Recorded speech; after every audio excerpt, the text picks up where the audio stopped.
Selamat berjumpa pada kuliah kali ini, dan pada hari ini kita akan membahas genetika bakteri dengan subtopik transfer materi genetik pada bakteri. Nah, kalau kita melihat bagaimana metode transfer gen pada bakteri, pertama ada yang kita kenal dengan binary fusion, artinya transfer melalui pembelahan sel pada saat reproduksi atau multiplikasi bakteri, maka akan terjadi perpindahan materi genetik dari sel induk ke sel anak. Kemudian ada yang kita kenal dengan konjugasi, yaitu transfer materi genetik melalui perkawinan, mating antara bakteri yang mengandung plasmid F atau F positif kepada bakteri yang tidak mengandung plasmid F atau F negatif. Kemudian juga ada transfer genetik pada bakteri yang kita kenal dengan transformasi, yaitu transfer materi genetik melalui transformasi. Kemudian ada yang kita kenal dengan transduksi, yaitu transfer materi genetik melalui bakteriopak. Nah, pada gambar sebelah ini dapat kita lihat transformasi, artinya perpindahan materi genetik dari luar sel bakteri masuk kepada bakteri. Konjugasi melalui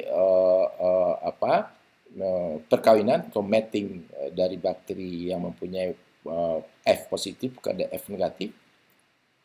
Sedangkan transduksi adalah perpindahan materi genetik melalui perantara virus yang kita kenal dengan bakteriophage. Jadi bakteri diserang dulu oleh bakteriophage atau virus, kemudian virus akan membawa bagian dari gen pada bakteri yang diserang sebelumnya, dan kemudian saat menyerang bakteri baru, dia akan melepaskan materi genetik yang akan bisa bergabung dengan materi genetik bakteri baru.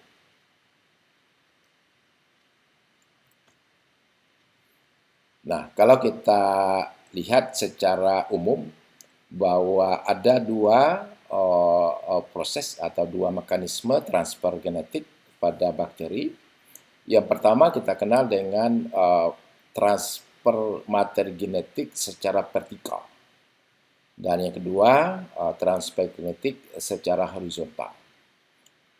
Secara vertikal ini terjadi pada saat bakteri itu memperbanyak diri dari satu sel menjadi dua sel, dan ini akan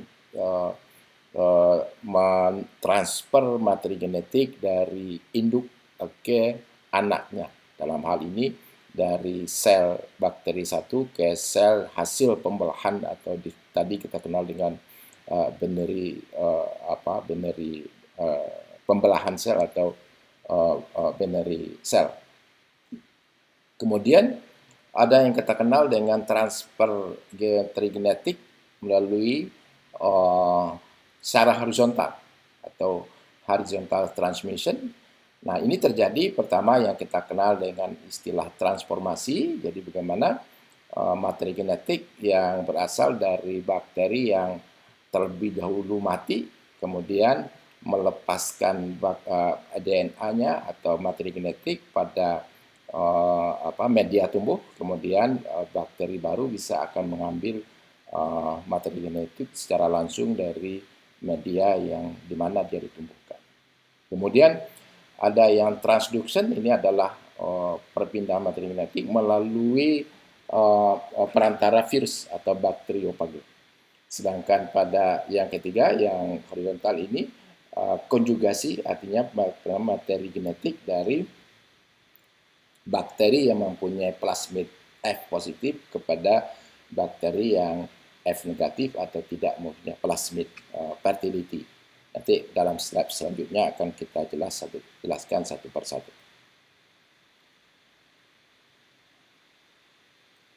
Nah, ini adalah model transfer materi genetik secara vertikal atau vertical transmission. Ini adalah proses pembelahan sel pada bakteri. Ya, jadi pada tahap awal kromosom bakteri itu akan menggandakan diri dalam sitoplasma bakteri. Kemudian dia akan menjadi dua. Jadi tadinya satu kromosom menjadi dua, kemudian diikuti dengan pembentukan sel baru.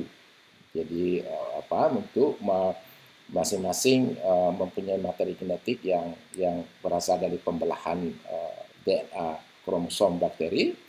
Kemudian terbentuk dua sel, dan dua sel ini adalah sel yang materi genetiknya berasal dari bakteri awal, dan proses itu terjadi secara vertikal dari satu bakteri saat membelah menjadi turunannya bakteri-bakteri baru. Dan ini adalah representasi yang transfer horizontal. Nah, transduksi pertama ini adalah bakteri yang pertama diserang oleh virus, kemudian setelah virus mendapatkan materi genetik, kemudian dia menyerang sel baru dengan membawa materi genetik dari bakteri yang diserang sebelumnya, sehingga bakteri baru ini mengandung materi genetik yang dibawa oleh virus atau bakteri. Sedangkan konjugasi ini terjadi melalui dari bakteri yang donor yang mempunyai plasmid F positif, kemudian membuat tabung atau sac villi di sini sebagai saluran untuk memindahkan materi genetik kepada bakteri yang baru. Kemudian transformasi ini adalah pemindahan atau transfer genetik melalui media tumbuh dari bakteri itu. Nah, ini kelihatan bahwa bakteri yang pertama mati, kemudian lisis, ya, kemudian materi genetiknya akan keluar dari sel bakteri dan masuk ke dalam media tumbuh. Dan salah satu ciri khas bakteri bahwa dia bisa mengambil materi genetik yang ada dalam media tumbuh itu langsung ke dalam genom bakteri, sehingga transformasi ini bisa membentuk bakteri dengan genom yang merupakan rekomendasi dari materi genetik yang berasal dari bakteri yang mati, dan kemudian bisa masuk ke dalam bakteri baru yang akan terjadi penggabungan.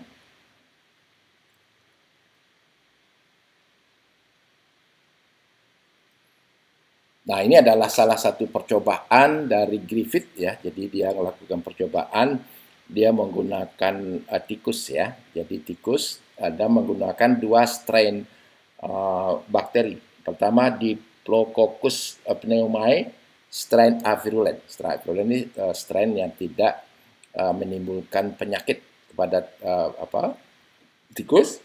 Kemudian dia menggunakan juga Diplococcus pneumoniae yang strain virulent. Dia akan mematikan tikus. Nah, percobaannya urutannya seperti ini. Ini lihat pada lajur pertama, tikus disuntik dengan bakteri yang avirulent, maka tikus tidak mati. Jadi disuntik dengan Diplococcus pneumoniae avirulent.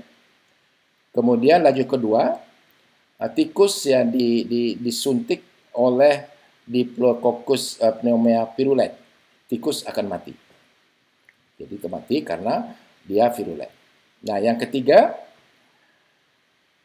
tikus disuntik oleh bakteri virulent yang dipanaskan sampai mati Artinya bakteri sudah tidak hidup lagi, mati, sehingga kalau disuntikkan dia tidak menimbulkan kematian pada tikus. Nah, poinnya ada pada lajur keempat. Nah, lajur keempat ini tikus disuntik dengan strain A virulent yang sekioinya tidak akan mematikan tikus. Tapi dalam cairan itu dicampur dengan cairan strain virulent yang sudah dipanaskan sehingga bakterinya pecah dan mati. Dan yang tersisa adalah DNA dari virus itu sendiri atau kromosom, dan disuntikkan terjadi dan tikus mati. Dan ini apa artinya? Bahwa strain A virulent setelah dicampur larutannya dengan bakteri strain virulent yang sudah mati, dan dia bisa mengambil gen virulent itu masuk ke dalam sel yang A virulent, menyebabkan virulent dan tikus mati. Artinya bahwa terjadi pertukaran materi genetik pada strain A virulent dan mendapatkan gen virulent dari DNA yang bebas, ya, artinya berasal dari strain virulent yang sudah dimatikan. Itu menggambarkan bahwa ada kemampuan bakteri untuk mengambil materi genetik secara bebas pada media di mana dia ditumbuhkan. Nah, coba kita lihat lebih detail lagi. Ini adalah proses transformasi yang perlu kita sampaikan, bahwa proses transformasi itu boleh dalam fragmen DNA, ya ini tadi ya potong-potongan gen yang sudah terpotong-potong karena perlakuan panas ya oleh pada tadi bakteri yang sudah mati, atau juga DNA. Jadi DNA juga bisa masuk dari DNA yang terdapat pada media itu, dia bisa masuk ke dalam sel bakteri secara langsung melalui yang disebut dengan transformasi. Dan ini dilihat bahwa terjadi pengambilan fragmen DNA masuk ke dalam genom bakteri, kemudian genom bakteri itu akan terjadi integrasi DNA ini ke dalam genom dari virus. Nah, ini kalau ini, tapi kalau seandainya tidak terjadi integrasi, DNA itu akan dihancurkan oleh mekanisme degradasi yang ada dalam sel bakteri. Jadi itu yang terjadi. Nah, kemudian kalau DNA yang berada dalam larutan atau lingkungan bebas, dia akan masuk, kemudian akan berada dalam bakteri yang tadinya tidak punya plasmid menjadi punya plasmid karena kemasukan plasmid dari media. Itu kira-kira pengertian transformasi dalam transfer gen pada bakteri. Nah, ini representasi ini yang dilakukan dalam proses rekayasa genetika. Jadi bagaimana proses pemasukan plasmid. Jadi plasmid ini adalah suatu alat untuk rekayasa genetika karena dia kecil, mudah dimanipulasi. Nah, gen yang kita ingin perbanyak atau ingin kita gunakan untuk rekayasa genetika tanaman, hewan dan juga bakteri itu sendiri, kita sambungkan pada plasmid, dan plasmid itu secara ini bisa ditransformasi memasuk ke dalam bakteri, dan dalam bakteri ini akan berbanyak dan digunakan untuk berbagai kebutuhan, ya. Jadi gen yang dimasukkan ke dalam plasmid ini dari berbagai sumber, ya, bisa dari tanaman, bisa dari bakteri itu sendiri, bisa juga dari yang lain yang tidak harus berhubungan secara taksonomi sama dengan bakteri.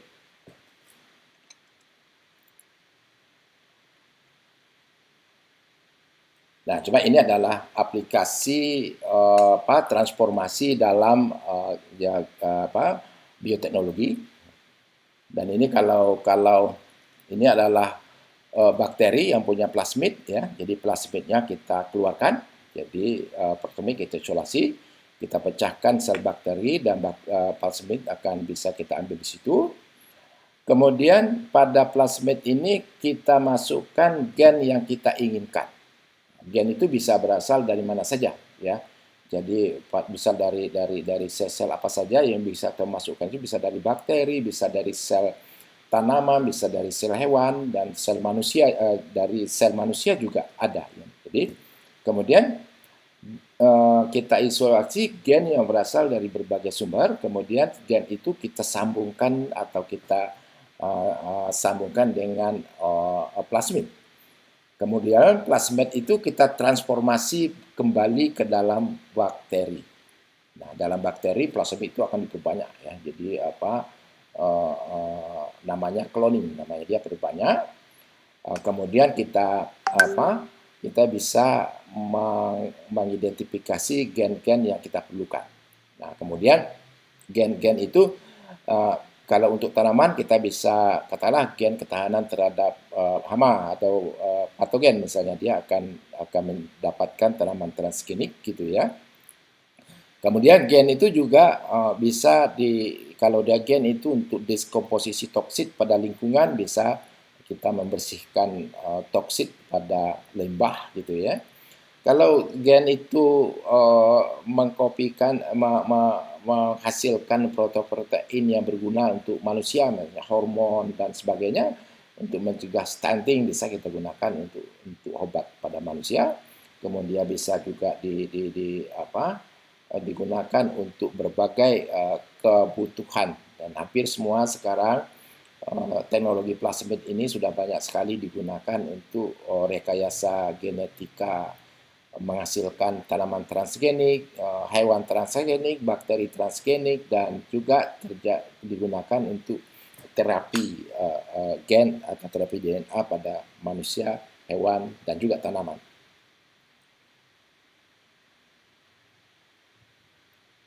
Nah, ini kalau kita lihat proses transfer materi genetik melalui konjugasi, dan ini gambar ilustrasinya.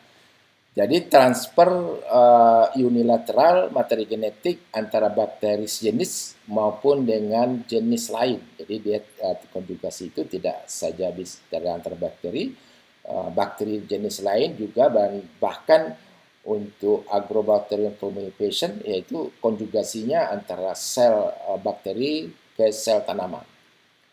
Bakteri yang mempunyai fili sek disebut mengandung plasmid F positif.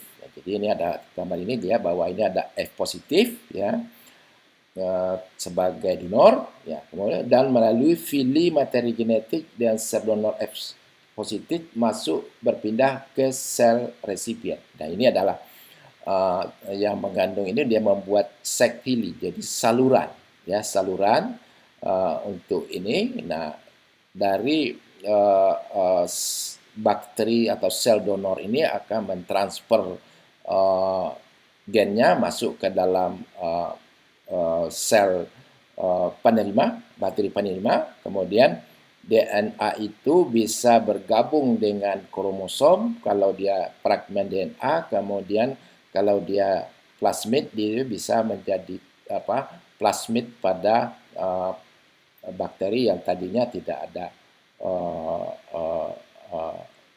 plasmidnya. Jadi plasmid ini sudah kita jelaskan pada video sebelumnya, itu jadi membawa gen sifat resistenti pada obat dan juga toksin,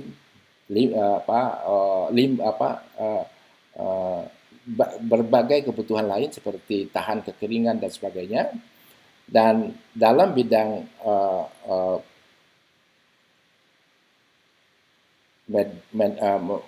bidang kedokteran, ya, di sini yang menggambarkan bahwa terjadinya ketahanan terhadap antibiotik dalam satu populasi, karena satu saja bakteri yang tahan, dia akan bisa menyebarkan plasmidnya kepada populasi bakteri sehingga terbentuk populasi bakteri yang tahan terhadap antibiotik, dan ini sangat berbahaya bagi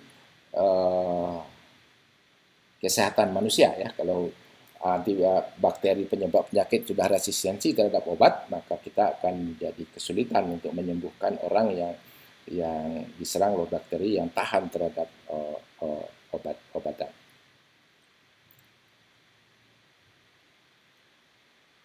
Nah, ini adalah tahapan konjugasi. Jadi ini kelihatan bahwa ini sebelah kiri ini adalah bakteri donor ya. Jadi donor dia mempunyai plasmid ini warna hijau, kemudian dia akan membentuk pilus. Pilus ini adalah sac pilus ya. Jadi kemudian sac pilus ini akan mengikat dua bakteri itu, kemudian bakteri itu akan menyatu dan terjadi transfer plasmid dari suatu bakteri donor menjadi bakteri yang ini, jadinya yang ditransfer itu adalah kopi ya, jadinya bukan donor itu kehilangan, tidak. Jadi akhirnya akan menghasilkan dua bakteri baru yang sama-sama mempunyai plasmid H positif. Artinya yang setelah terjadi kontak dia akan mentransfer kopi, bukan mentransfer plasmid sehingga dia tidak punya lagi. Itu tidak itu filosofinya.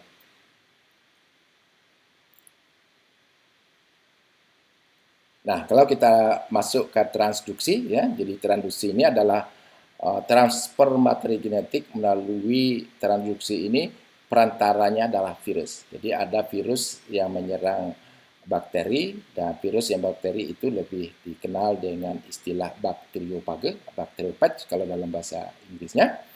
Nah, dia akan menyerang bakteri, kemudian bakteri itu akan lisis, akan mati.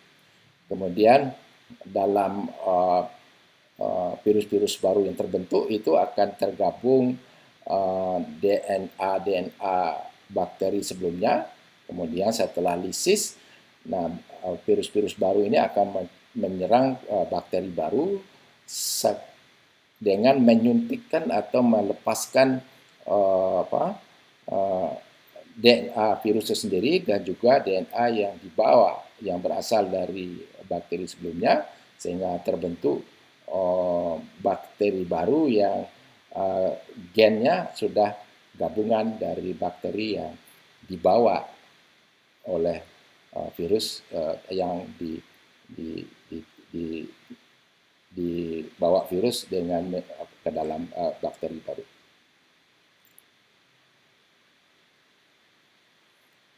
Nah, coba kalau ini lebih detail dikit ya. Jadi pertama virus bakteri diserang virus.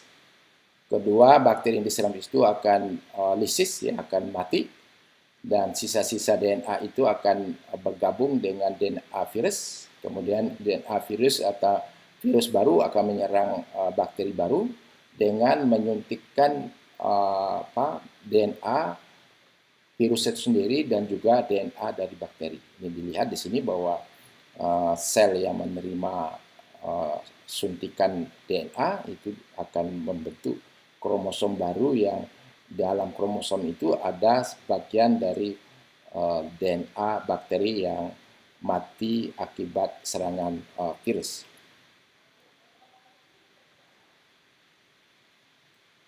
Nah, ini adalah ketiga ya, jadi adalah mutasi bakteri.